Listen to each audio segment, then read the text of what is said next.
when we try to put together water and oil, we know that it won't mix, right? It won't mix.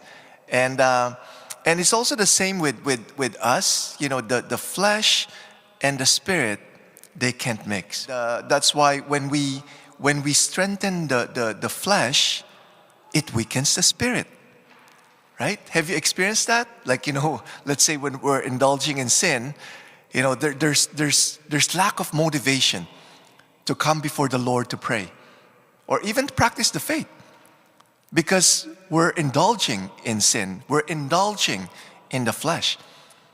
But the opposite also happens. When we're growing in the spirit, it weakens the flesh. In our first reading today, we see here the flesh and the spirit against each other.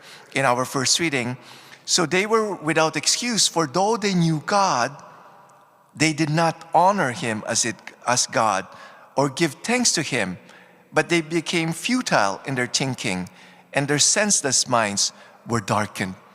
These people know God.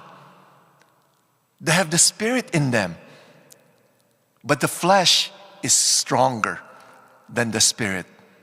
That's why it says here, therefore God gave them up in the lusts of their hearts to impurity, to the degrading of their bodies among themselves, because they exchanged the truth about God for a lie and worship and serve the creature rather than the Creator, who is blessed forever. That's what will happen.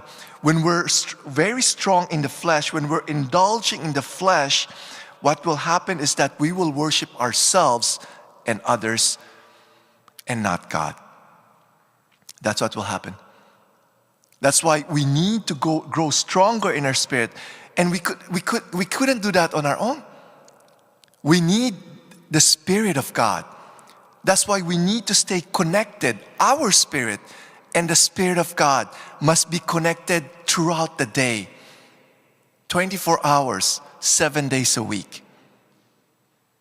So that our minds will be elevated. We will be thinking about heavenly things. Whereas if we're indulging in the flesh, what will happen is that we will always be thinking about worldly things. And the Lord will permit that. He doesn't want that, but He will permit that so that we would reap the consequences when we're indulging with the flesh. Yes, we will experience pleasure, but we will experience a lot of consequences. And sometimes people will have to hit rock bottom.